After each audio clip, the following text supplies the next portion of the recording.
be very careful if you're an athlete or a former athlete who's become a coach or everything. Pull away from the idea that you identify as what you did. As a Baltimore Raven fan, you'll love this. So Chuck Noll, head coach of the Steelers in the 70s and early 80s, he would bring players in when it was time. So we're talking about future Hall of Famers. He would bring them into his office and when it was time to stop, and he would say, listen, you need to move on with your life's work. Wow. Football doesn't define you. You need to, you can't play anymore. So after, 11 years of playing, you need to go to your life's work. The sport you play is not your life's work. And so a lot of coaches will roll into, say, the Parisi Speed School, and they'll say, I'm a football player. I'm a basketball player. You're not. You're a coach. Like, start to think like that, as opposed to identifying yourself as this, because you'll be very sad and very depressed if you just continuously identify as something you once were. We believe that you are strong by design, and you were made in God's image to have a strong body, mind, and spirit. You're listening to the #1 Strength and Health Authority podcast in the world. So let's get ready to unlock your potential and transform your life in today's episode.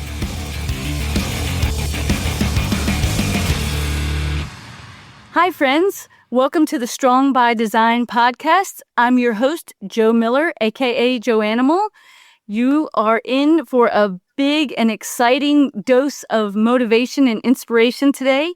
We have the incredibly motivating elite coach, Eric Mitchell, joining us for a powerful conversation.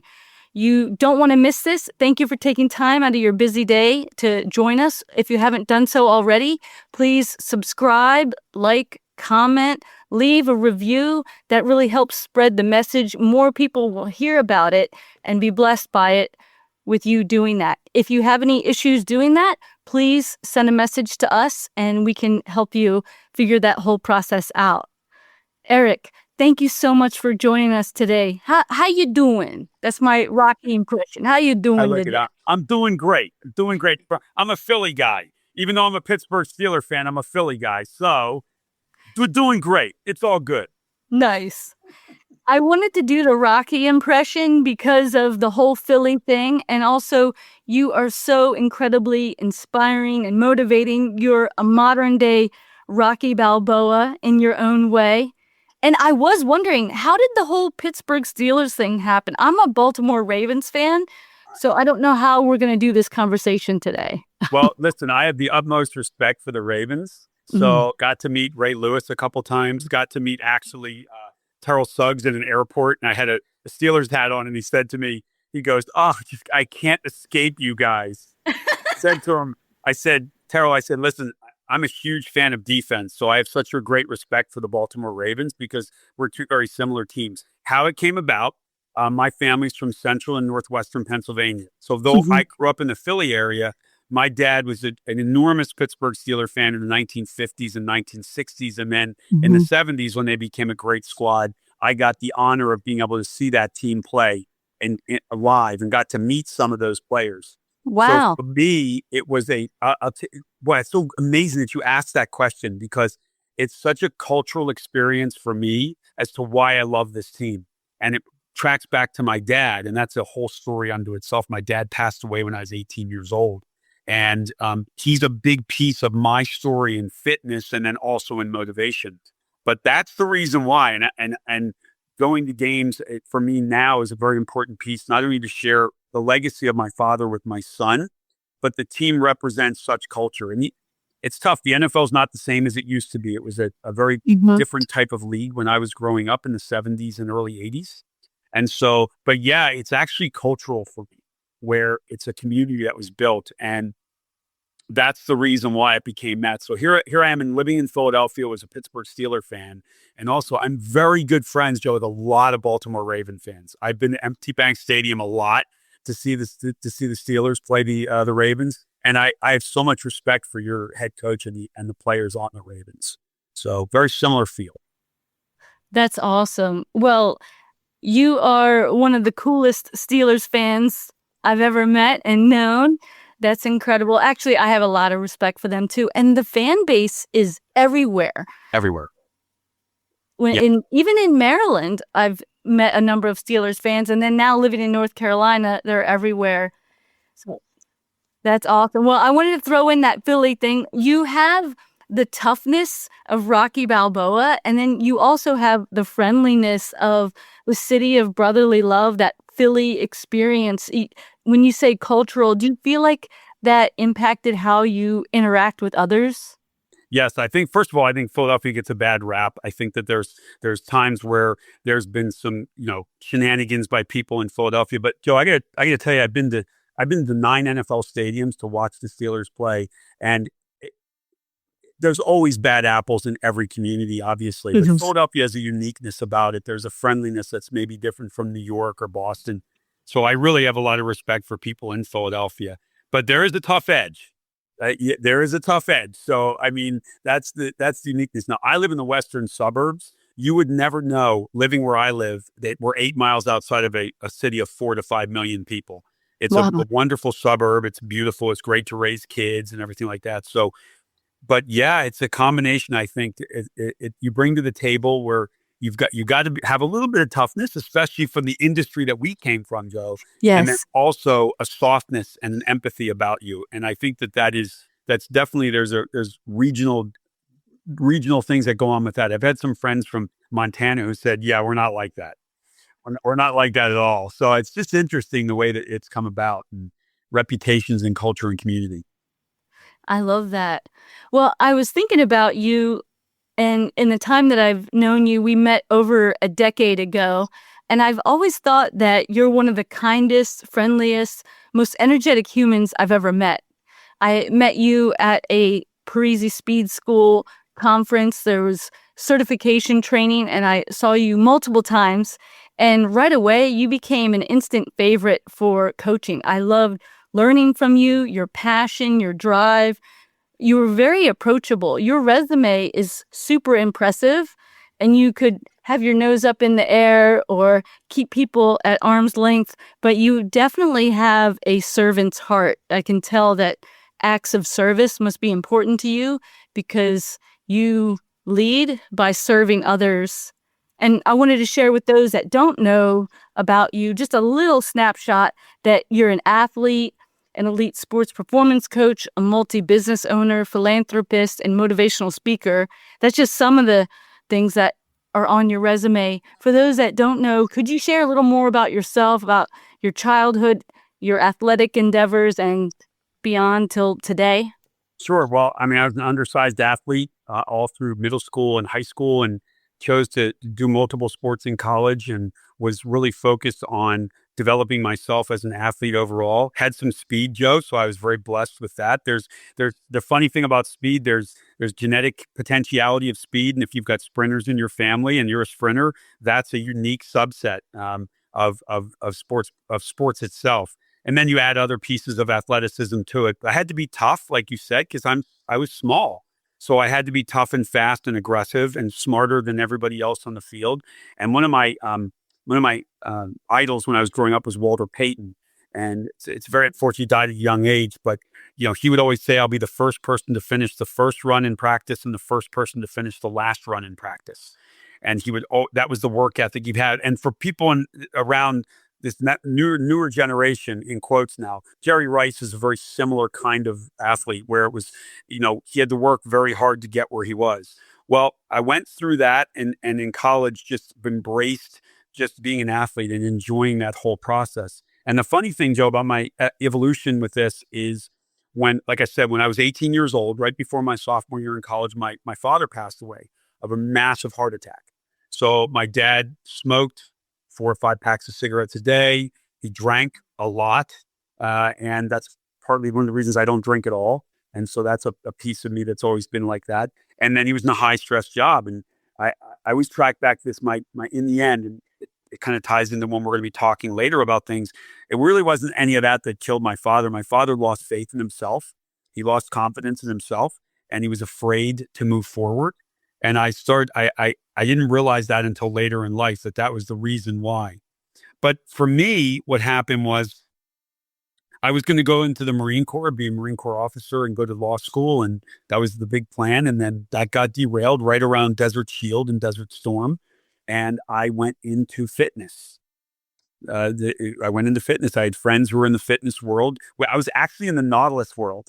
So super slow to failure. I learned all that. So this is what you would do. You would count like 1, 2, 3, good job, 4, 5, and you'd coach people all day doing that. Literally, I mean, you could teach a baboon to do that, to count for people, and you wouldn't have to pay it.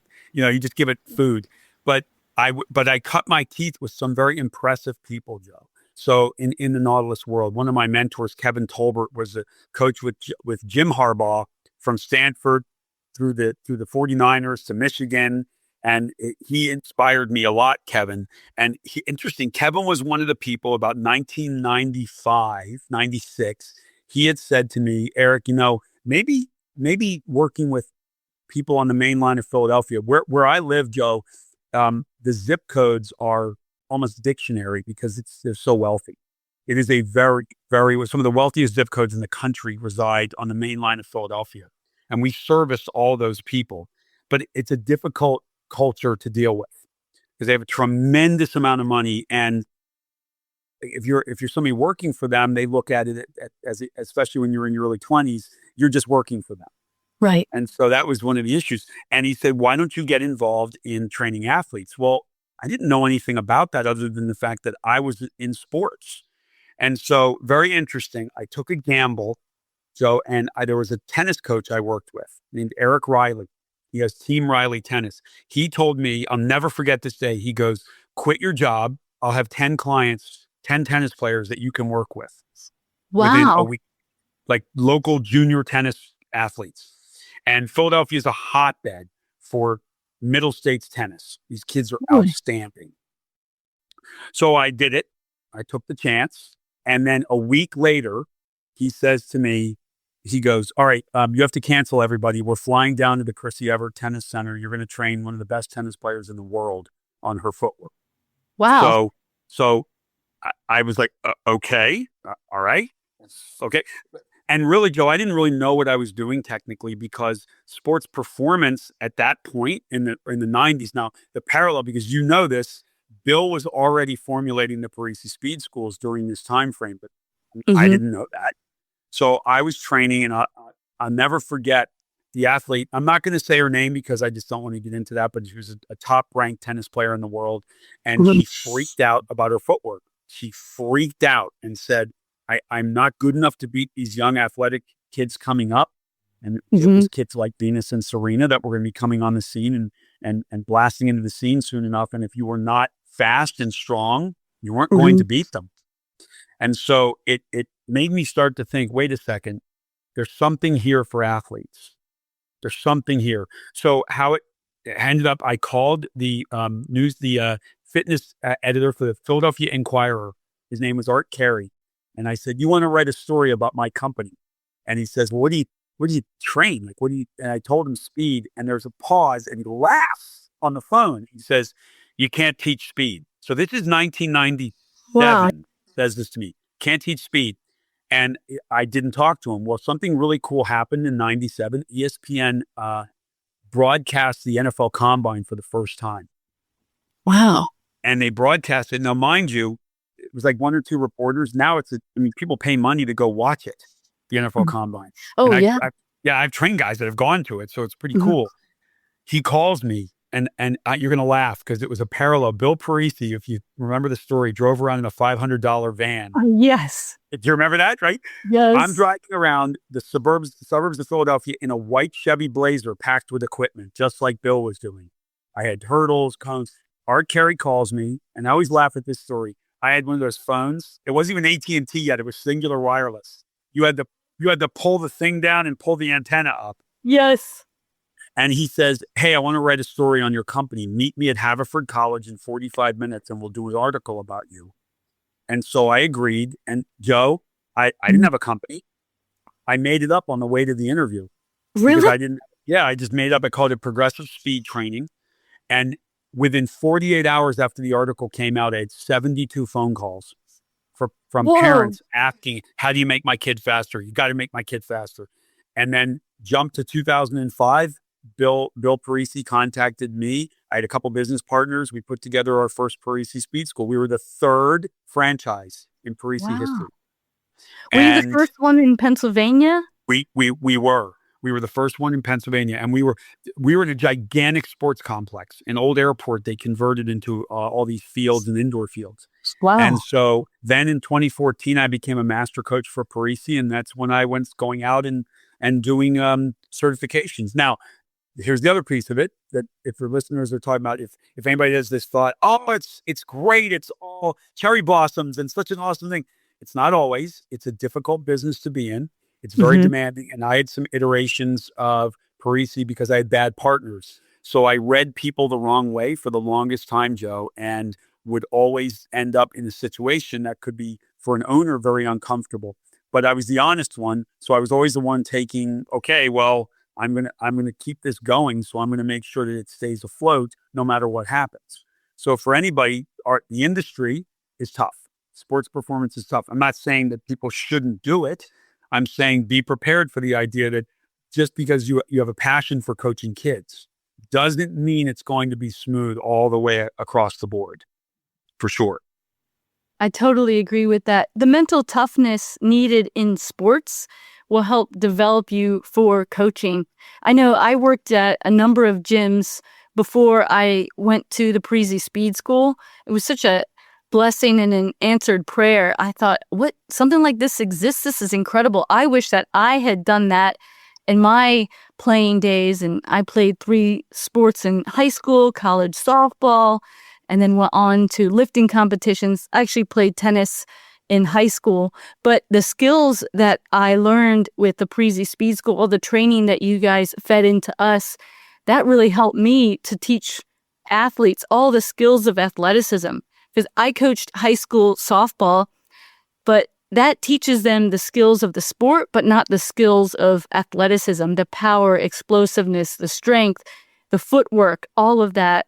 So I loved the Parisi Speed School. I love that you are one of the OGs, that you were doing that and so bold. And your story about the mentor is incredible. It reminds me when I first started off as a personal trainer, my general manager at the time at the MAC in Baltimore was Jay Shiner, the former strength and conditioning coach for the Orioles. He was so kind to me. You actually remind me a lot of him, a lot of amazing traits where willing to feed fuel or motivate other people to reach their potential and their greatness. And he said, "You're not a personal trainer." And I said, "Wait, I'm not? I have some certifications." And he said, no, you're not a personal trainer. You are a sports performance coach. And I didn't know about that at the time, but he said, you're an athlete. You play sports. You like sports. You are going to train differently, work with athletes. And then he took me under his wing, and I got to work with him and some of the Baltimore Orioles players and get to learn some of that stuff. And that was a little bit of a glimpse of what I was going to learn with the Parisi Speed School. But I love that you were doing that. And there is a need. We're seeing the kids when they play sports, they don't have the conditioning to play their sport, or they need to prevent injury. They want to get faster in baseball or tennis or work on the footwork. So definitely, I think the combine going on TV and more people like you being trailblazers and showing the way, there's much more competition than there used to be. So the kids need this edge for the training. Well, I think also, I always say this, and it's gotten worse since the pandemic. There's a crisis of confidence and beliefs in our youth now. So it's very interesting you're talking about that. He was spot on with that statement. If I think about it as a trainer, trainers will impact the moment. Coaches impact lives way down the line into the other kids' adulthood. I can't tell you how many kids I've had who will return as adults with their own children, or they'll tell stories about, Joe, it's amazing. They call you coach still. So yes. I had an interesting story about that. I worked with a track team in high school outside of Philadelphia, Upper Darby High School, and I had athletes. So I was 22 years old coaching sometimes 17, 18-year-olds. And one of them, a young sprinter named Nate Hoey, now he and his wife are track coaches. I believe they're still in Vermont at a college. But now I think about it, I'm 57. They're only 4 years younger than me. And this is several years ago. I was in my late 40s and Nate called me and he said, "Hey, coach, I have a question about some maximal speed work." And at the end of the conversation, I said, Nate, okay, let's look at this. I'm 48, you're 44 years old. You don't need to call me coach. And he paused and said, "Yeah, I just can't not do it." So if you think about it, and something you learned in Parisi, so we always say this, that popularity is temporary, respect is timeless. Mhm. So coaches have a unique opportunity right now with a generation that is lacking, a generation that has no Mhm. belief right in themselves. They have a lack of confidence. If you can instill belief in a kid and change them culturally, that's the reason we coach. We don't coach to, well, we say this, we coach them to make, obviously, we're going to make them faster and stronger. There's no doubt about that. But the intangible is the key. If parents are looking for us to help them be something more than the parents can make their children, that's our job. And that's where I said, you don't have people walking around congratulating accountants. They may congratulate doctors, but coaches, like there's a certain level of respect. If it's a coach whose intention is really good, and you said it in the beginning, if you are service minded, you're Mhm. doing your job for the community. I believe with Parisi, there was a presentation at one of the summits that I had to do an entire thing on Parisi. What is the tapestry of Parisi? And tapestries are amazing. And it's so funny. If you look at a biblical reference to it, which I just found out, if you look at the tapestry is beautiful on the front, it's gorgeous, it's incredible. But if you look behind it and you look at the weaving and the intricacy of what it is, and it doesn't look terrific from the back, but it's the most important part of it, or it Wow. wouldn't look beautiful. And it's I was as I was learning that, listening to about tapestries, and that was the whole idea behind the Parisi. And I found that something unique. I studied a bunch of different cultures, Joe, across the world, and every single one was about storytelling, and every single one was about what do the stories do to make the next generation better than the previous one. Wow. And so I thought, wow, that's what we do Mhm. as performance coaches. We're really we're the backbone of that tapestry to help them, to guide them, to help them. And it is remarkable. A lot of parents really are struggling right now with it because they're looking at it going, well, I want to be my child's friend. I Oh, want to for be this. It's like, well, you're your mom and dad, like, but the kids need something a little bit more. And why not have an incredible positive influence on them? Just like you said, we didn't have sports performance as a kid, you just ran around like outside. You just did that. So what a unique experience you had to have a coach do the same for you that I had coaches do for me.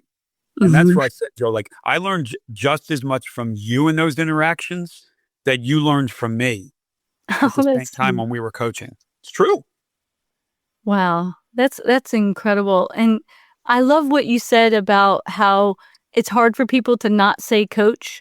I saw my high school softball coach last summer. She visited and got to meet my daughter, which was so powerful. They actually played catch and it was neat. It was that next generation thing and it was super powerful. But Coach Smith or Jean Smith, she's super important to me. I'll never forget all of the sacrifices she made to pour into my life. And I still have to say, coach, it's hard. I'm a mother, but don't want to say her first name. And my high school tennis coach, Mr. Crizel, I still call him that. But they're so powerful. And recently, my daughter started playing soccer and run club. And every day she pretends to be one of her coaches. She'll say, I'm Coach Aaron or I'm Coach Allie. And she wants to copy what they were doing. And I thought, wow, she's 2.5 and she is copying her coaches. And it made me really think that that is one of the best jobs you can have. It's super fulfilling. Completely agree. It truly is. And by the way, you never truly get away from being a coach. And for the audience out there, listen, you don't have to be a sport coach or a sports performance coach to be Mhm. a coach. If you're a parent, you're a coach. If you're a boss, Yes. you're a coach. Mhm. Whatever you do, you're coaching, because really coaching means taking someone from one place and taking them to a better place. I So love that. anybody to coach, like that's the great thing. I always encourage people to think like that.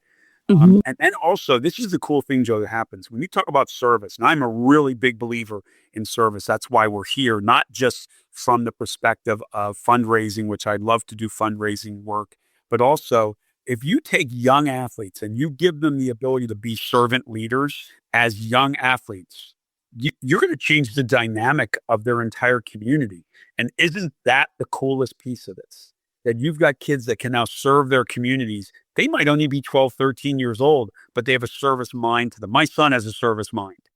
And I would like to hope that he saw me, the things that I do. Are we, none of us are perfect, obviously. We do the best that we can, in God's eyes. But if we can model really well, our children will model well, and at least they'll start to learn how to serve better.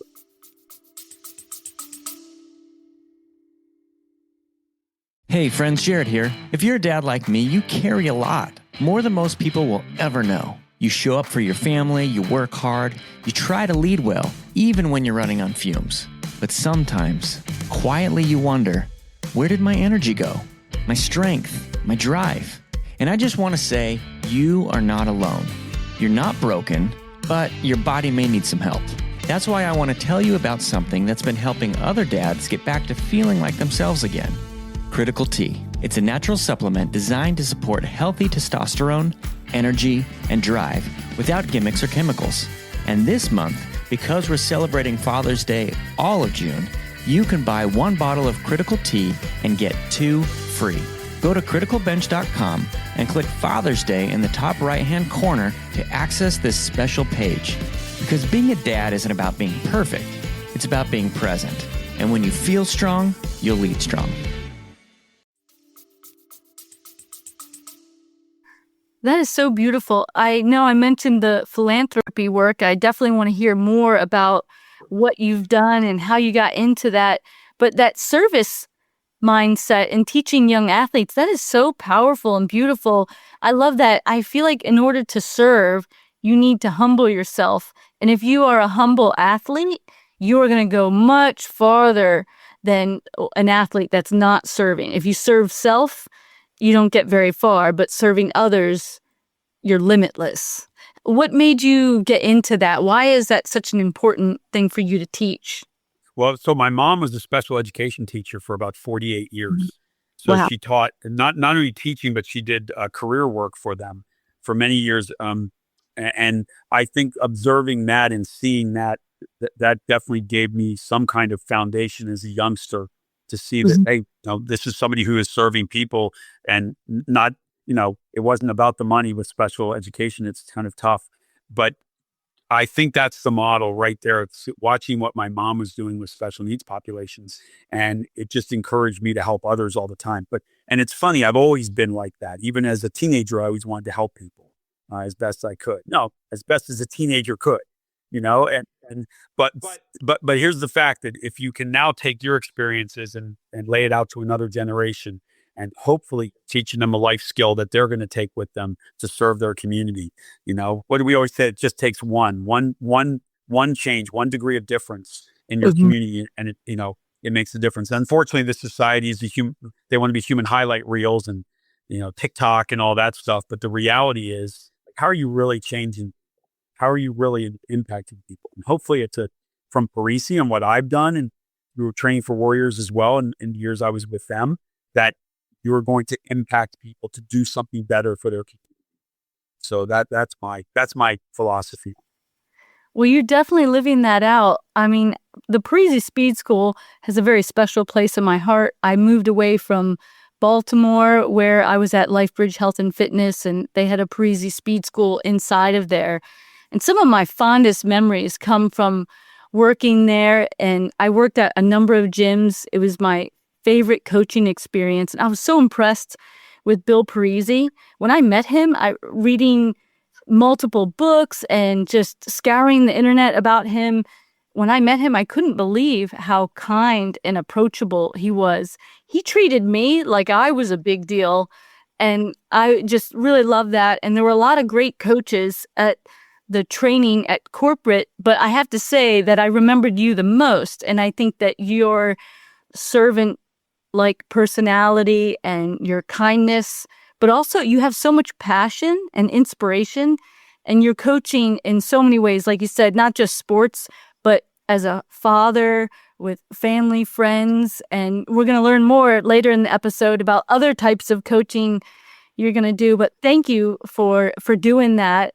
And I was thinking some people may not know what the Parisi Speed School is.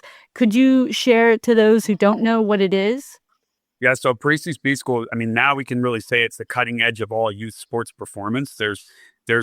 You could name off different companies. There's no company like Parisi. So it really is for anybody out there. It's getting athletes to be in a better position for themselves through training, but also you're teaching life skills. So ultimately, they're learning linear speed techniques, which is acceleration and maximal speed. They're learning multi-directional speed, which is change of direction, agility, gain speed. And then there's a strength component to it, where you're teaching proper strength techniques and so that they understand the core lifts of the body. So it's a really important piece of youth development. And, even tracking back strength training is important for kids as young as 5 and 6 years old. But if you're teaching it properly, they can pretty much do anything. But here's what I'll tell you about Parisi now. We are on the cutting edge of the science now of speed, fascial training, dynamic systems training, and it's become a serious science now where there's and Bill is spearheading it. But here's the cool thing, Joe, you mentioned about that. Bill's one of my really, really good friends. And it's over the years it's happened. I've broken bread with his family. When I've gone up to dinner with them and everything like that. That's exactly what you said. Bill is incredibly approachable, and it could be a new trainer, new coach in the network. It doesn't matter. His door is wide open. He'll tell people that. But here's what he's built. He built a system that not only trains kids, but trains coaches. Mm-hmm. So for instance, me, and it's funny, Joe, like you're part of this. Every coach that I encounter is part of my family. So I have coaches calling me, I have one coach who's from England who called just to talk about, should she go out and start speaking? And I'm like, yes, go out and speak. Like do embrace your passion. Yeah. Parisi is a big family. And we embrace that piece of it. But from a sports performance perspective, I would tell you, I don't know any other company that does what it does for its coaches so that they can integrate culture into the training. So it's not just training. You're not just doing drills. You're learning. They understand when a jumpstart kid can tell you the focal points of acceleration. Yes. Pretty remarkable. It's pretty remarkable. Oh, it is. I was so thoroughly impressed with the training and the gym that we were in at LifeBridge Health and Fitness. I would call it the Ivy League of gyms. They were so particular about trainers, and the interviewing process was so long. And my first boss, Hakeem Clark, I pestered him. Yes, it's incredible. And he just worked. We would have all these meetings and he'd say, why are you doing that? Okay, try again. I felt like he was almost like a Mr. Miyagi of Parisi Speed School. And I couldn't believe how much I learned. And yet I had already learned so much. I still have more to go. But I grew a lot as a trainer and a person. And then Jason Kim, he went on to be a director, and Helen Whelan. The whole team, I couldn't believe how scientific and specific, and it had to be the best. It was fun, but the best kind of training. And when I researched other organizations that might be similar, literally, it was just like they were reading a workout off of a piece of paper and there was no science behind it. It was just move hard and fast and do 1,000 burpees. You could tire somebody out, but there's a difference between working on sports performance and other things. We're not trying to exhaust them necessarily. We want to make them better.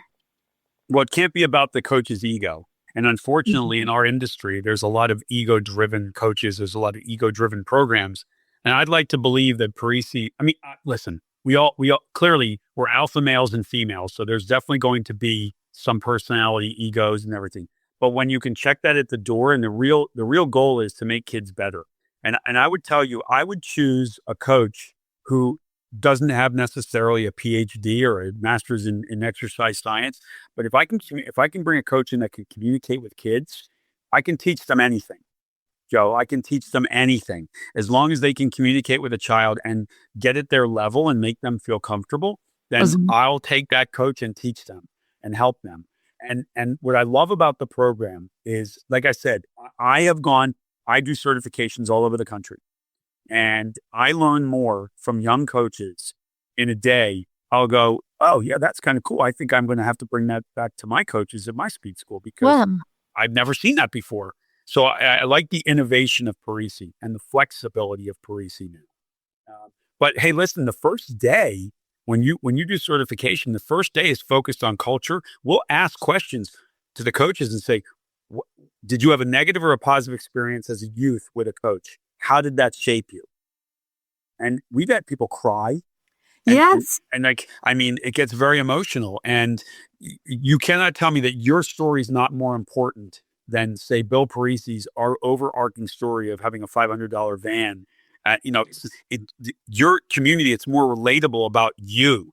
So while you'll tell the history of Parisi affords you the opportunity to tell your story. And Bill is really, really big on it. In fact, I'm speaking Friday night, next Friday in Scottsdale for the Parisi Summit. And my entire really? guys, and I'm going to record it and everything. It's going to be called The Light of Coaching.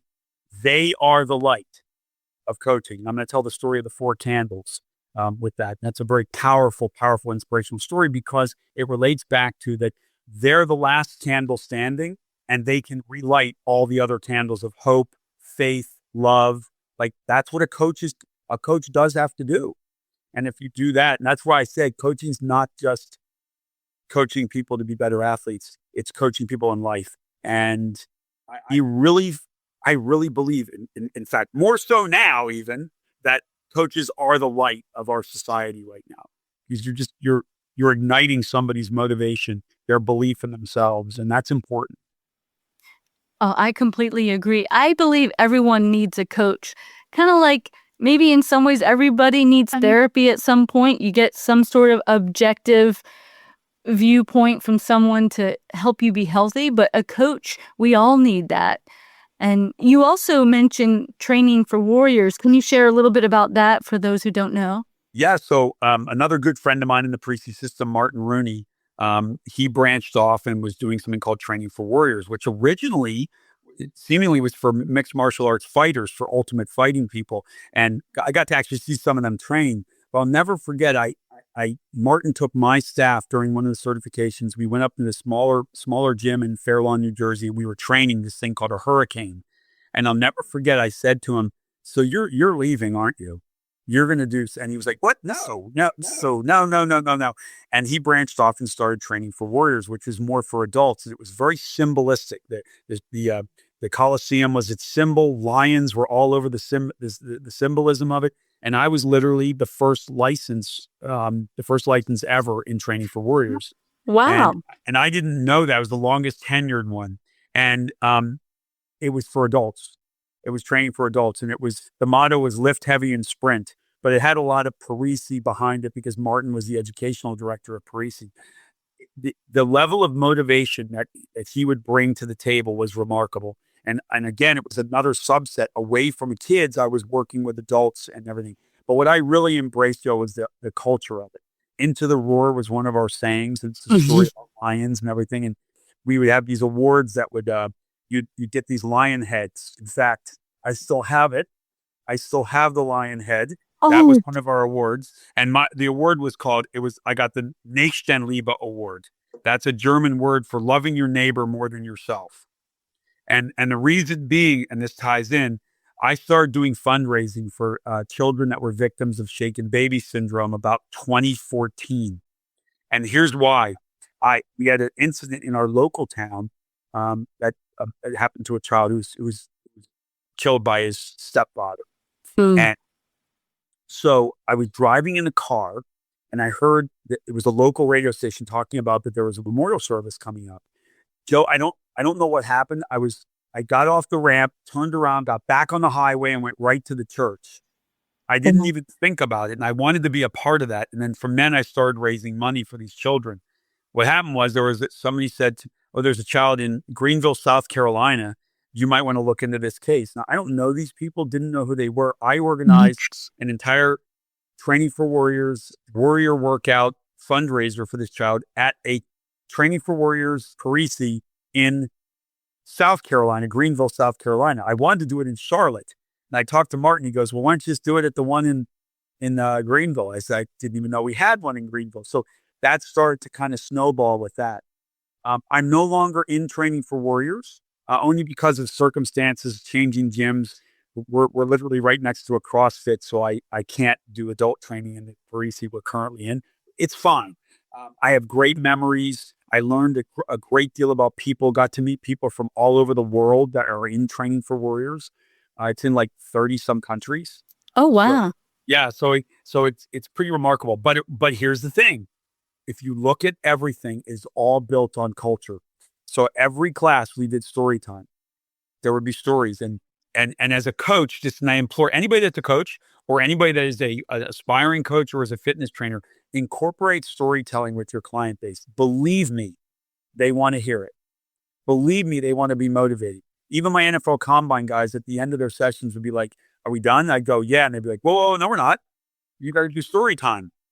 So there was always stories. And by the way, guys, find a story, go on the internet and look at a story. I'm a huge, Amelia Earhart just fascinates me. And the story behind Amelia Earhart and the motivation, how motivating she really was, like that's a story. You can find Aesop's fables. Those are great fables to tell, not only the adults, but the kids, because at the end of your session, you want impact. Not just, did you learn about the wall drive today? No, you want to say to them the story. Tell them of the story about water, the boiling point of water. And that it's that while 212 degrees, that's where water boils and it forms steam and creates power. 211 is hot. Mm-hmm. It's not boiling. And so we ask the kids and the adults, even adults, what's the difference? And they'll say it's 1 degree. And you'll say, yes, that's all you need. 1 degree change. You don't need to be, it doesn't have to be 1,000,000 degrees. It is funny when you ask kids, like, what's the boiling point of water? I had one girl, she's like, it's 5,000 degrees. I was like, no, that's the surface of the sun, but okay. But I think that's when you incorporate those stories and you relate it back, and they can be incredibly powerful stories. So if you don't mind me sharing, so I was doing a Parisi certification in Virginia Beach, and it was about a week after the shooting at the courthouse in Virginia Beach. Waring's Gym is a very famous gym in Virginia Beach. They brought me in. I had no idea that they were doing a fundraiser for the community, for the people in that, and that there were people in the workout that had to crawl over their friends' bodies to get to the SWAT people evacuating them out of the courthouse. They were members of the gym. I had to get up and they said, can you please lead off our training or finish up our training? And I got up and I did a whole thing I said the starfish story and how you have to get into your community to promote healing and everything. And if you promote healing, that doesn't matter what horror comes into your community. If you promote healing through community, you're going to be that much better. And like for me, that was one of the most emotional speeches I was ever a part of, because when I realized that there were people in the audience that had experienced it, but that they trusted me, Joe, to get up and do that speech. And that was, they had it at a Parisi and a TFW. And it just matched up so well with the message that you're giving people of hope, right? Hope and faith and love. Like that's what coaches do. Mm-hmm. Like that's what we do. So it was that the Training for Warriors ride was fantastic. I have a lot of great friends from it. And it's helped me become a better coach, a better father, a better partner, a better whatever it might be.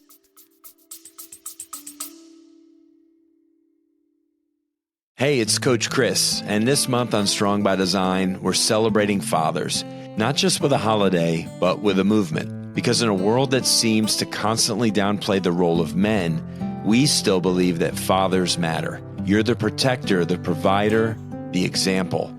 You're the one your kids look to when life gets hard, and the one your wife leans on when the world feels heavy. But let me ask you this, how are you feeling these days? Tired, sluggish, low drive? If your body's been whispering, slow down, or your strength just isn't what it used to be, don't ignore it. Our Critical T formula was designed specifically for men like you to help restore your energy, confidence, and natural testosterone without synthetic junk or risky treatments. And right now, we're honoring fatherhood with our biggest offer ever, Buy 1 bottle of Critical Tea and get 2 more free. That's right, because we believe strong men build strong families. Go to criticalbench.com and click Father's Day in the top right menu to access the secret page. Let's reclaim what it means to be a man and lead our families well, because you are the hero of your home.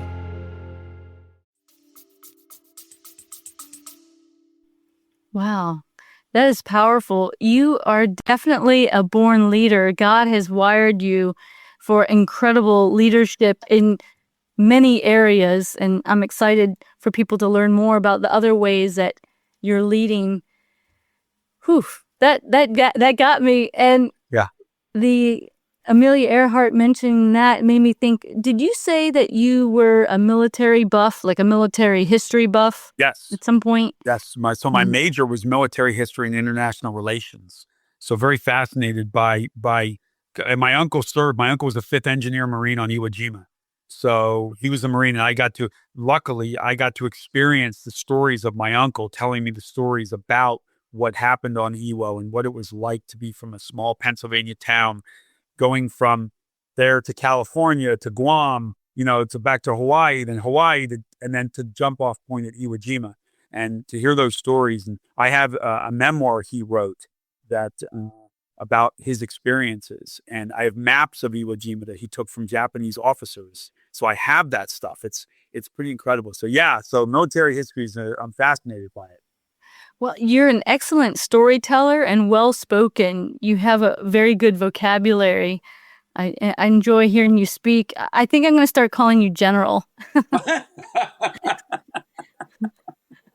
So, General, I did want to segue a little bit into, how do you stay fit? Because in order to be a trainer, you need to be in great shape. But I have to say, working for Parisi Speed School, it was so physical. I would have a Fitbit on and track my steps, and it was easily over 20,000 steps a day.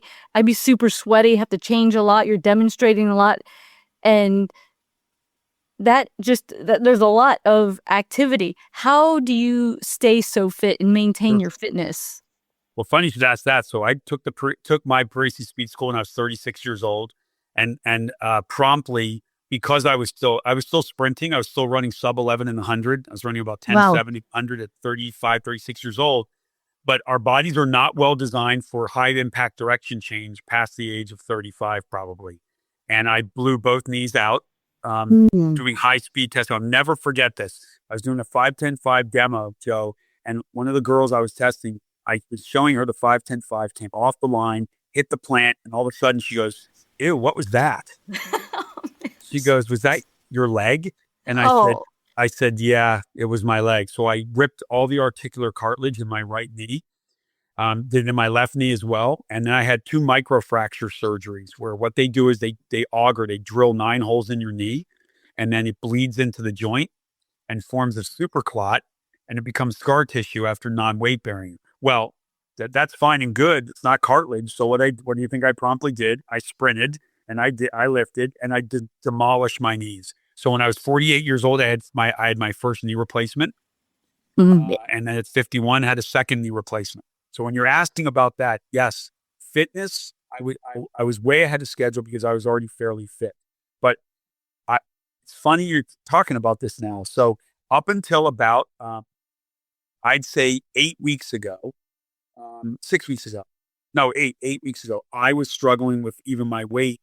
Outwardly, you look at me and say, he's in great shape. He trains. I was still training. I was training properly. I was doing everything, but I want everybody to think about this. 5'8", 199 pounds. Mm-hmm. So I could lift a lot of weight, but I wasn't hardly doing any cardio anymore. So here's what I did. I made a commitment. I made a big change. I started training differently, because I was training a lot of heavyweight work and everything like that. I've changed my style because guys, I can't sprint anymore. So for the longest time, I identified as that. So I've changed my style. I have a love-hate relationship with the air assault bike now. Oh, yes. So I can do that. I can still move, though, and I'll tell you why I can still move. And you're still, even with knee replacements, you're allowed to do active stuff. I dropped, I'm at 183 pounds now, 8 weeks later. And the reason why is I changed my entire nutrition. sleeping better, eating better, and training differently. So when you're asking about staying in shape, it's really making a different level of commitment, especially at my age now at 57, that I thought I was in great shape. I thought I was. I wasn't. And now that also ties into, I was a little empty spiritually. And the moment I engaged there, it literally changed my life. So for me, the fitness piece now I would say, yes, Joe, you asked me how I'm staying in shape. I'm being smart.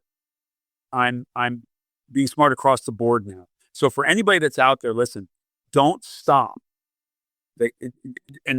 If I'm a young trainer and I'm working many hours, or if I'm a young coach, I'm working many hours. If you don't carve out time for you, you're making a colossal mistake, both mentally and physically, because you're going to blink, you're going to be 40, and you're going to say, uh-oh, I'm overweight and I don't feel good about myself. So don't stop. Even through injury, whatever injuries, and you will get injured. Let's just say that you're going to, if you're active, you have to figure out, okay, what do I remove or add in my fitness regimen and change it? Don't do the same things over and over again. You have to change it. And if you change it, you're going to do very well. Now, I'm an extreme case, 2 knee replacements, but I'm able to do a lot of stuff. You'd be surprised. Oh, I can tell. I remember seeing you at corporate, the way you were moving, very physical. I love that you wouldn't ask somebody to do something you don't do yourself. Correct. And I had coaches growing up where if you looked at them and how they moved, you couldn't tell that they played sports. Life happens. There could be injuries. But as much as possible, like you said, don't stop. I love the quote. I think it goes, don't let what you can't do keep you from doing what you can do. And so I love that you pivoted. Pivot is a big thing. I know in your other interviews, pivoting in life and learning to adapt and switch gears and find out what's right. And for those who are listening on the podcast and they don't see you, you're jacked. You've got a lot of muscle. You're very strong, fast. And honestly, I think you were so fast, you just ran out of your tendons and ligaments. That's so funny. That's so funny. Yeah, it's a long time ago, but here's the thing now. I'm okay with where I am now. I'm okay with the fact that, the things that I can do now that are different from what I used to do. And that's where I said, like, be very careful if you're an athlete or a former athlete who's become a coach or anything. Pull away from the idea that you identify as what you did. So, and I'll tell you a funny thing. You're as a Baltimore Raven fan, you'll love this. So Chuck Noll, head coach of the Steelers in the 70s and early 80s, he would bring players in when it was time. So we're talking about future Hall of Famers. He would bring them into his office and when it was time to stop, and he would say, listen, you need to move on with your life's work. Wow. Football doesn't define you. You need to, you can't play anymore. So after, 11 years of playing, you need to go to your life's work. And that quote that struck me, that he would say that to these athletes, and you think, well, wait a minute, weren't they doing their life's work? No, that's not. What the sport you play is not your life's work. And so a lot of coaches will roll into, say, the Parisi Speed School, and they'll say, well, I'm a football player. I'm a basketball player. You're not. You're a coach. Like, start to think like that, as opposed to identifying yourself as this, because you'll be very sad and very depressed if you just continuously identify as something you once were. And so it's good to talk about. It's fine. That's your background, but that's not who you are. Yeah, I thought about even saying I am, as in, I believe kind of the once an athlete, always an athlete. That spirit is there. So I'll have that. But even now, after overcoming cancer and emergency C-section, multiple surgeries, I even had to adjust the yoke. We're actually selling our yoke because I kept thinking with scoliosis and some of the back issues, it may not be wise right now to continue putting that kind of load on my spine. And I want to have longevity and great health. But I'll still tell myself I'm still an athlete. But for now, yes, I'm going to identify with who Christ says I am, who God says I am. and go from there. I'll have to agree with that. It's more like a warrior mentality than anything else. Yes. Yeah, than anything else. That's what it's what you represent, which is pretty remarkable, Joe. And I mean, that's the thing that you do represent warrior tendencies. I mean, listen, to go survive cancer, C-sections, to survive a sibling passing away, like that's warrior stuff, Joe. That's what it is. I mean, it is, and that's a remarkable piece of what God gave you. I really believe that, and that you can serve in that way with the obstacles or tragedies that have befallen you. We all have them, but it's the response you have, or what your faith is from that does make a difference. Oh, definitely. And any good that came out was all by God's grace, all glory, honor, and praise to Him. And speaking of God and faith and the power of that, I'd love to hear more about your journey. I have to say, you have the fingerprints of God all over you. And I thought that when we met that, oh, there's something really different about him. There's a light. Can you share kind of where you were and some recent exciting news in your life?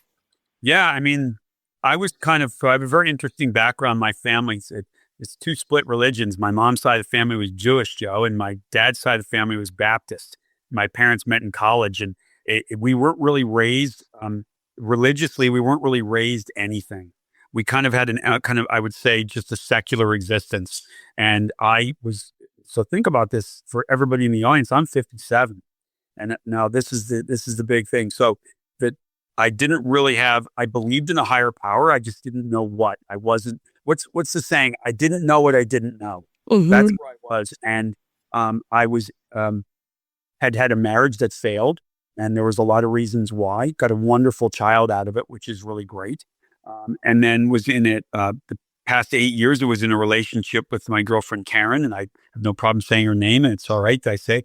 And that kind of collapsed January 13th of this past year.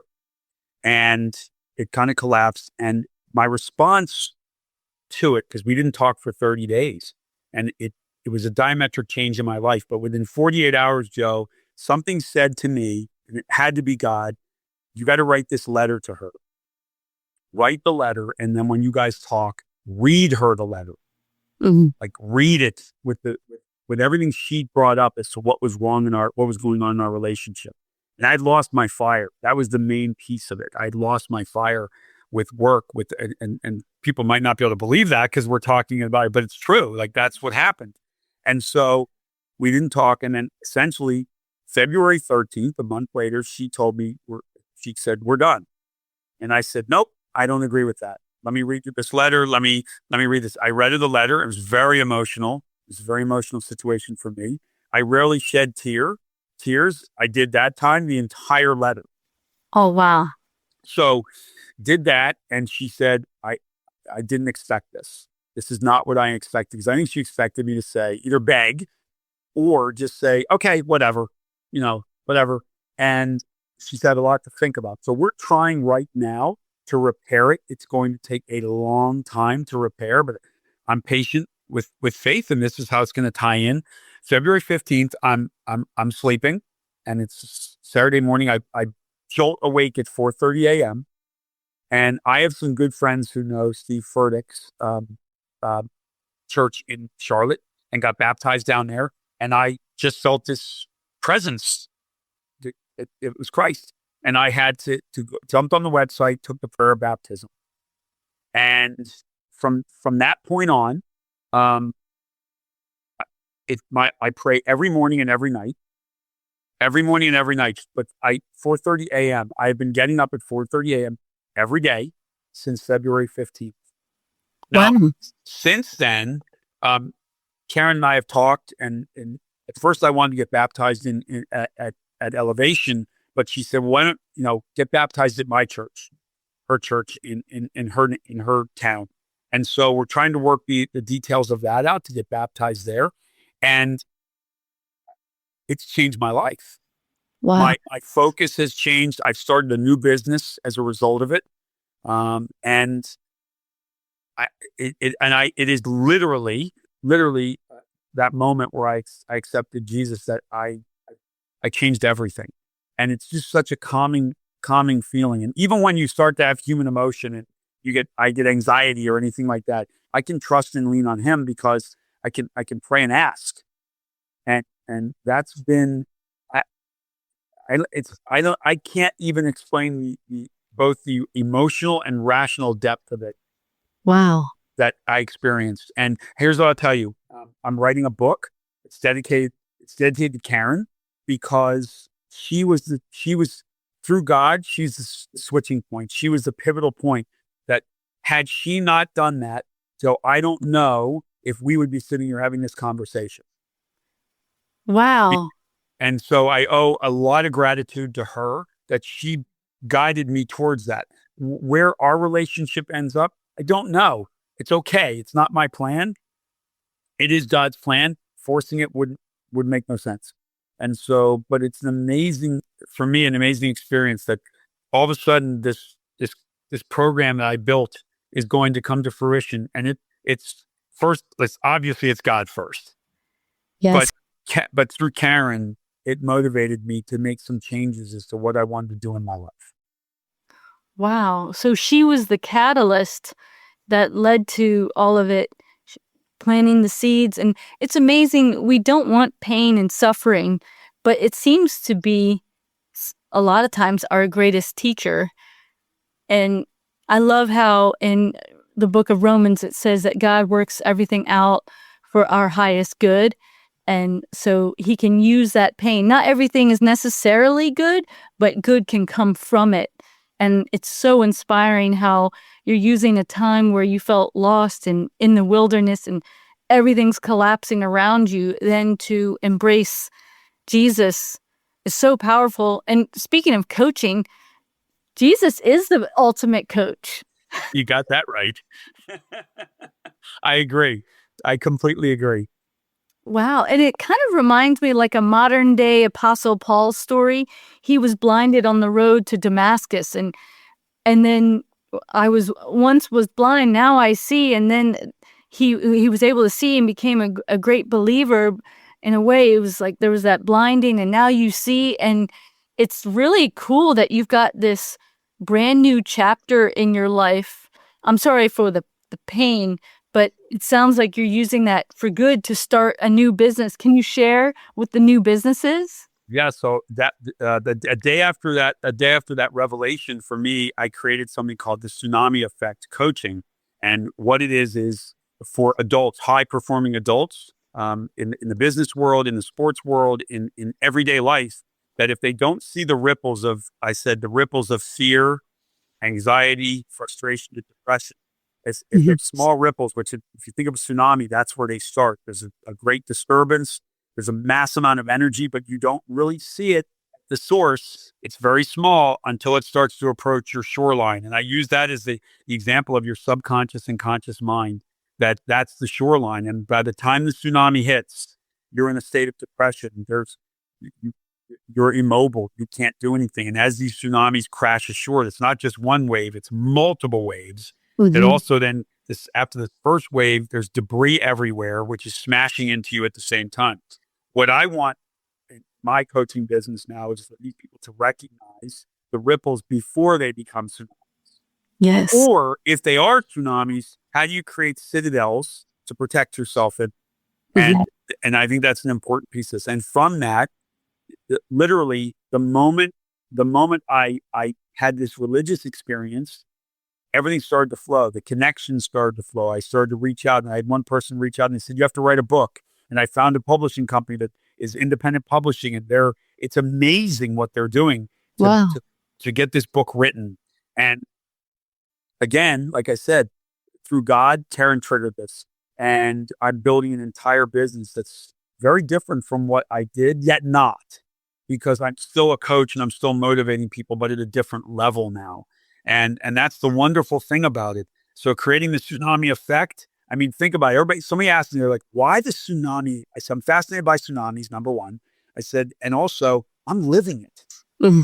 I've experienced, January 13th, I had a pretty large level of wave train come at me, multiple waves from a tsunami hit me. And I chose to defend my shoreline and galvanize and recognize going forward. I said fear, anxiety, frustration, and depression. And now I have God on my side too, which is a pretty remarkable. So think about this, Joe. Like, I'm a recent believer. So for me, it's pretty remarkable to see, like, all of a sudden, but no thought process of, oh, I wish I had recognized earlier. No, I wouldn't have known. I wouldn't have known back then. I love that. No guilt. And guilt doesn't come from God. So that would be the enemy attacking you anyways. And it really sounds like the parting of the Red Sea. Things are happening. It seems super fast when you were telling me about things and how it's coming into play. And I'm curious to know what client would be interested in this. Who could this help? It sounds like it would help everybody on the planet. Yeah. I mean, you're coming at, like, a lot of times. So high performer, that's a funny word, because anybody could be a high performer, a stay-at-home mom, a school teacher, a CEO. I actually have a friend who's the CEO of a big tech company. And he said, Eric, because this is incredible. He said, all CEOs should have two people on their speed dial for their phone. One is a therapist and two is their life coach. He said, because that they don't want to show where their pain points are. They're afraid to show that because they don't want society to see that. So I would say anybody really that would consider themselves high performers that are struggling and suffering from this internal battle. Because here's what I'll tell you, Joe, this is what happens. If you don't recognize those ripples, and they do become tsunamis, your health goes, your relationships go, and then your career goes. And I'm saying career last because if the other two go, your career can't stay afloat. Right. Because you lose your health and you lose your relationships. I mean, I look at it like my health is, for me, resetting my health, potentially resetting a relationship, right? The foundation's got to be rebuilt, and then career-wise, making a diametric shift away from sports performance. Now, somehow I'll always be involved at some level, but the day-to-day coaching, I think, is, again, look at it from this perspective, pass it off to a younger generation. Can we build coaches that are going to be just as motivating, just as culturally built around this? So what do I envision? I want to speak on a large stages. I want to be able to speak to people, getting up on stage and talking to them and spreading this message. That's a very important piece that I might not be able to act on today, but I'm building the foundation. And that word has really become such a mantle for me, foundation. And it's funny, Joe, Karen said to me, you can't make substantial change overnight. I said, you're right. Substantial change happens forever. You're always changing, but you can build foundations and rebuild foundations fairly quickly. Oh, definitely. And I love that you can help people that are struggling, that are in the storm. You can help people where they're starting to see, hints of it, but you can also help people prevent it. I try to share with my daughter, there are things that we can do to prevent potential pain. And some things you're not able to prevent, but what you can prevent, go for it. And I love the quote, an ounce of prevention is worth a pound of cure. So you can feed into people. And a lot of people think, I'm not having issues with this, that, or the other. But unfortunately, one thing that we can expect is in the world, we will have trouble, but God has overcome it. And he has overcome every trouble and gives us the victory, but we need the tools. And it sounds like you're providing tools. And isn't it a course? Is it 5 weeks? It is. It's a 5-week course online that I'm actually launching April 14th. And I'll get all the information out to you and as to what that looks like at some point. And also the website's developing too. So that's just starting. Like you said, it's happening fast. Yes. So and I have 2 chapters already completed the book. And the third one I'm going to start working on tomorrow. And it's been an experience. And the book will tie in to future courses that I'm going to offer as well. And so that's an exciting piece of this. So General Eric University. Yeah. But I love that you've got the courses, the coaching, the books. I also love your social media. I stalk you. Actually, this morning I thought, okay, I want to get pumped. I want to run through a wall. let's see what would help. So I went on your Instagram, Coach Eric Mitchell, and I love listening to your wisdom, your advice. I just felt so pumped up. I think even my daughter was like, whoa, what, did you drink a pot of coffee? I'm like, no, it was Coach Eric Mitchell. I appreciate that. And that's the thing about the social media stuff. It for me, it's about how to just get the message out to motivate people and make them feel, I always say this, you want to be a part of something bigger than yourself. And if you can do that at every level, and that's where I said, today's message is about, where do you see yourself in 5 years? Where are you looking spiritually? Where are you looking with your relationships, your career? And if everyone just takes a deep breath, steps back and looks at those pillars, those areas of your life that you want to see change, you got to make some decisions. And I'm available. Listen, your audience, anybody wants to talk to me, I want them to reach out. Because I'm gonna contact all of them if they do. So that's a big piece of this as well. It's that it's a community, and how do we foster community? We support each other. Wow, and your reach is global now. You can help people all over the world. Yes, very different than being in the confines of a sports performance center. Yes. So, yeah. So when people like Simon Sinek or Elon Musk or Bill Gates or whatever, they're having you speak for them, can I say that I know you and that we work 100%. together? Will you still remember me? You have to come and speak with me. Oh, I love it. That's awesome. Yeah, you have to be part of the system. That's awesome. Wow. I have goosebumps. I'm so inspired by you, motivated. And I was mentioning to you earlier that my husband, Matt, overheard one of our conversations, and he made this vision board, and he had all these things on this vision board. And then the next day he said, oh, I accomplished this, and this. And I thought, what? Those are things you've been wanting to do for years. What happened? And he said, oh, well, I overheard your talk with Eric, and it was really motivating. I loved how he dove in and he's making things happen, grabbed the bull by the horns. And it's also not haphazard. You're doing it strategically. And so you already made an impact and he wasn't even talking to you. Well, that's the highest honor I could hear from Matt. Like, that's the highest honor I can hear. And what's amazing about it, though, too? Well, first of all, the next book I'm thinking about is going to be like, ultimately, our partnership starts with God. So if God's your partner, ultimately, that's almost like that's the next book, talking about the partnership with God that you have to establish. Because if you don't do that, I don't think you can build the foundation of anything else.